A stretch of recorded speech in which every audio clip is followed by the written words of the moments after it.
why doesn't everyone tell them where you're coming from? Stuart, where are you? I'm in Los Angeles, California. And Stuart, of course, has written every other book that's come out in the last year, right? Between Stuart and Sarah. Sarah, where are you? I'm also in Los Angeles. I'm on the other side of the city. Hi, Sarah. Hi, Sarah. Hi. And I just moved to LA from New York, actually, although I'm originally from Canada. I'm from Montreal. Okay, so we've got a lot of big cities there. Montreal, New York, and Canada are all her Wait. I'm originally from Philadelphia, so I'm going to throw some Philly. Stuart always will admit to Philadelphia. He never brings up, though, that he grew up in San Antonio. We never hear that. It's always Philly boy. Definitely, he will mention that he went to University of Pennsylvania at some point during it. He always slips that in the conversation. Karina, tell us about where you are. I'm in New York City, but originally from Chicago and Los Angeles. A lot of moving around there. That's good. And Janae? I'm in Connecticut, and I'm originally from the suburbs of New York, so Westchester County. So I actually only really moved 40 minutes from where I grew up. So you stayed pretty close. Yeah. Now, Karina, just out of curiosity, hold up your book for everyone to see. Oh, okay. One of your many wonderful New York Times best-selling books there. The Vanderbeekers of, I always forget the street name and I can't read it. Do you live close to where the Vanderbeekers live? I do. I live a few blocks away, so very close. Can you, and I'd be amazed if most people aren't familiar with it, but can you give everyone just a little taste of what the book's about?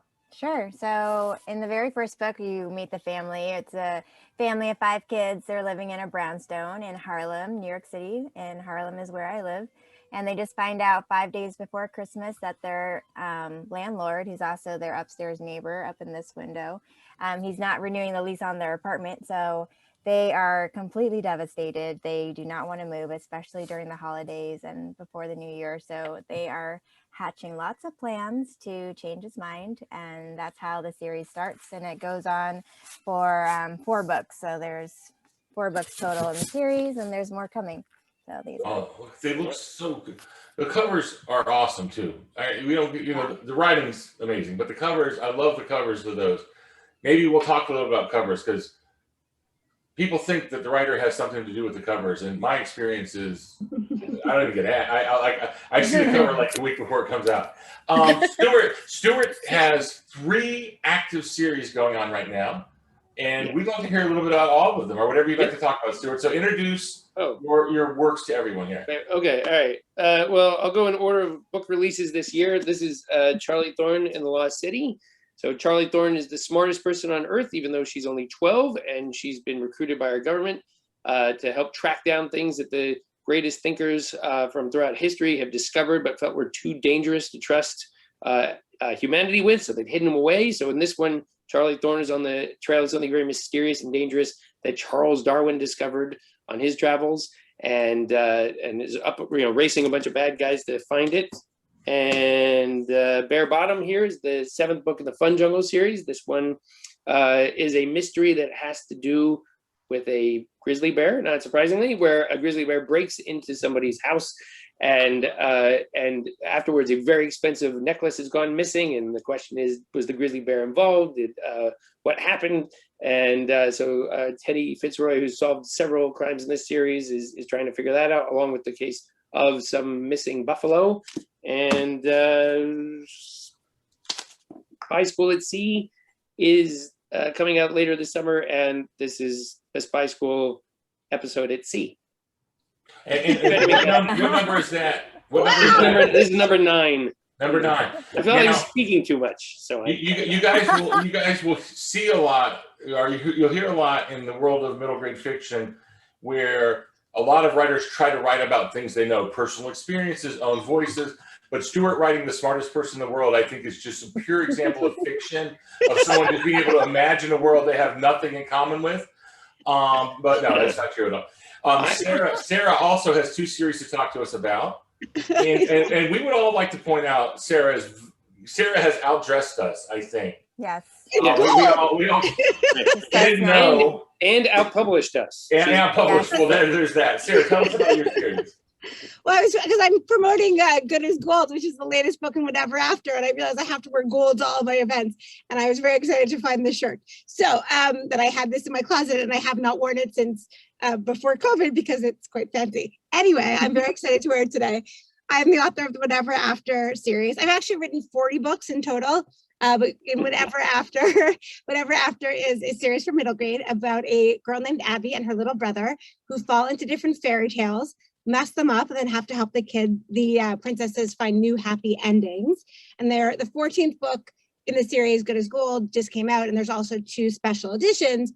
In Good as Gold, they fall into the story of Goldilocks and the 3 bears.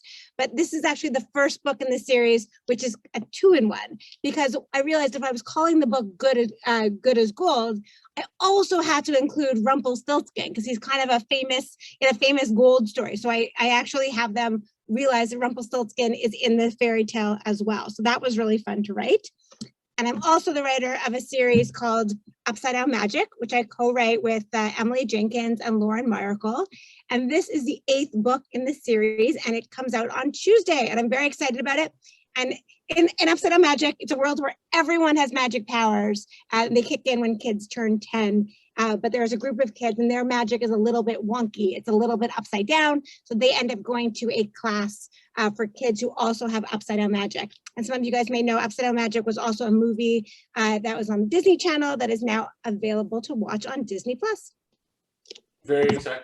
Now we were talking beforehand, we were all kind of chatting and you know, Sarah's got 40 books and Stuart's got like 28 off a rough count in my head, but how many, Stuart? 23. 23. Okay, 23. A lot of books. Janae does not have as many books, so Janae just did this other thing, which is she just came out and became a celebrity with the first book, as opposed to those of us who had to like scratch just to get noticed at all. Janae's first book is Sensation and a huge hit. She's got another book coming out, but I will let her tell you about those. The beauty is, for those of you in Connecticut, because you're close to RJ Julia, you might run into her at whatever the grocery store is in Connecticut. I don't know, because Janae lives not far, I think, from the store.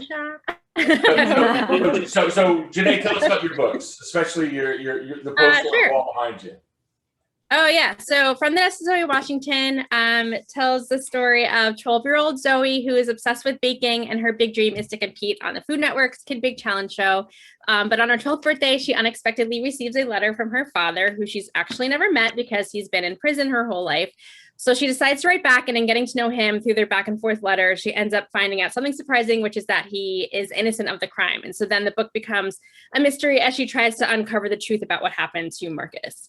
And then I have another book, so I'll have 2, catching up with some of you guys, coming out in September called A Soft Place to Land. And that one tells a story of 12-year-old Joy, who is dealing with a lot of change. Her parents just had to sell her childhood home because her dad recently lost his job. And she is feeling out of place in this new building. But she makes a new friend who introduces her to the secret hideout that only the kids know about in the building. And there she makes some friends and also starts exchanging messages on the wall with somebody. And she figures out that they're also going through something tough. And so that, exchange of messages is how they relate. But then all of a sudden this person stops writing back. And so she's becomes a mystery as she tries to figure out who she's been writing to and make sure that person's okay. And there's other things going on. But yeah, that's sort of what that one is all about.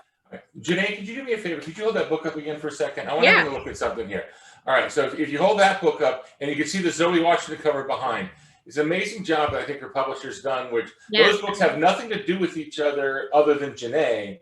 But you look at them and the same writer wrote both. So I'm imagining that font is now called Janae Mark's font. Is that right? Yeah, it's actually the designer who hand drew the font for the title. So hopefully she is really amazing. So hopefully she doesn't go anywhere. So wait.